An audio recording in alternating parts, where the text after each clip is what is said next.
కలుస్తాడో తెలీదు, ఎందుకు బీజేపీతో కలుస్తాడో తెలీదు, ఎందుకు జనసేనతో కలుస్తాడో తెలీదు. ఒకరోజేమో పోయి కాంగ్రెస్ అని సంకెత్తుతాడు, ఒకరోజేమో బీజేపీ అని సంకెత్తుతాడు. 2 సంఘాలు ఖాళీ లేవని ఇప్పుడు పోయి పవన్ కళ్యాణ్ గారు నెత్తి మీద కూర్చున్నాడు. ఆ పవన్ కళ్యాణ్ ఎందుకు ఊగిపోయి మాట్లాడతాడో నాకు అర్థం కాదు. నేను ఇప్పుడు ఒక 5 నిమిషాల నుంచి మాట్లాడతాను, మత్సరంగా మాట్లాడతాను నిలబడుతాను. ఏం వాళ్ళందరూ నా మాట వినడం లేదా? ఎవరి పక్కనేటోళ్ళు నవ్వుకోవడం లేదా? ఎవరి మాట వాళ్ళది. ఆ మూల పోతాడు, మూల పోతాడు. నాకే భయం అవుతాడు అప్పుడప్పుడు. స్టేజ్ నుంచి కింద ఏంటో ఈ పంచాయతీ ఎంత అర్థం కదా నాకు. ఎందుకు ఇవన్నీ కూడా చెప్తానంటే మీరు కూడా అందరూ గుర్తు పెట్టుకోండి. మోసగానికి నాయకుడికి మధ్యన ఉండేటటువంటి తేడా ఏంటనేది ఆలోచన చేయండి. మోసగాడు అనేవాడు ఎట్టుంటాడు అంటే నీ కష్టాన్ని వాడుకుంటాడు, నా కష్టాన్ని వాడుకుంటాడు. నీ శ్రమను వాడుకుంటాడు, నా శ్రమను వాడుకుంటాడు, ఎదుగుతాడు. ఎదిగిన తర్వాత అందరినీ కూడా మర్చిపోతాడు. కానీ నాయకుడు అనేవాడు ఎదిగిన ప్రతి మెట్టును గుర్తు పెట్టుకుంటాడు, సాయం చేసిన ప్రతి గుండెను పైకి తీసుకొని వస్తాడు.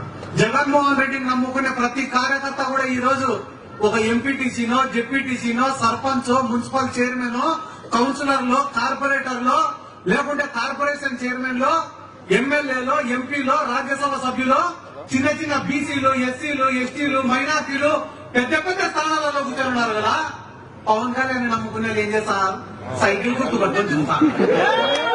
ఏం చేస్తారు? సైకిల్ గుర్తు. ఆ మాట అనకూడదు కానీ తప్పడంలో ఏం చేయమంటావు? ఎంత కంట్రోల్ చేసుకునే టెంప్ట్ చేస్తాను. నేను అడిగేది మళ్ళా వాస్తవమా కదా అని ఆలోచించమని మాత్రమే నేను చెప్తానా.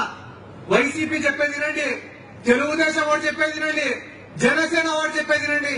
కానీ నిజమేందో ఆలోచించాల్సినటువంటి బాధ్యత ఇక్కడ ఉన్న ప్రతి ఒక్కటి పైన ఉంది. ఎందుకంటే మంచి చేసి కూడా ఓట్లు గెలిచలేకుంటేటన్నా మనం తప్పుడోళ్లే గెలుస్తారు. స్టేజ్ పైకి ఎక్కిన వాళ్ళందరినీ 2 నిమిషాలు మాట్లాడు, 2 నిమిషాలు మాట్లాడు, 2 నిమిషాలు మాట్లాడితే 2 నిమిషాలు మాట్లాడడానికి మేముండే తెలుగుదేశంలోనా? తెలుగుదేశం వాడు ఏం చేయలేదు కాబట్టి 1 నిమిషంలో మాట్లాడి వెళ్ళిపోవచ్చు. చెప్పుకునేదానికి ఏం లేవు. కానీ మేముండేది వైఎస్ఆర్ కాంగ్రెస్ పార్టీలోనా? అసలు మహిళలు ఏడైనా ఆసరా ప్రోగ్రాం లేకపోతే మైక్ ఇస్తే వాళ్ళు లాక్కునే ఇవ్వడంలే మైకు. ఎందుకంటే నాకు తెలిసినచ్చు, తెలియకపోయినచ్చు, కానీ ప్రభుత్వం ద్వారా లబ్ధి పొందిన ప్రతి ఒక్కరికి తెలుసన్న జగన్మోహన్ రెడ్డి గారు చేసిన సాయం ఏందనేది. 2,50,000 కోట్ల రూపాయలు ప్రజలకు ఇచ్చిన జగన్మోహన్ రెడ్డి గెలిచకుంటే ఏం చేశాడని గెలిచాడు సార్ చంద్రబాబు నాయుడు? ఏం చేశాడు చంద్రబాబు నాయుడు? మోసం చేసినాడు, మోసమే చేసినాడు చంద్రబాబు నాయుడు. అమరావతిలో రాజధాని కడతా అని చెప్పి భూములు కొట్టేసినాడు. నీరు చెట్టు కార్యక్రమాలు చేస్తా అని చెప్పి రోడ్లు వేయకుండా బిల్లు పెట్టుకొని తిన్నాడు.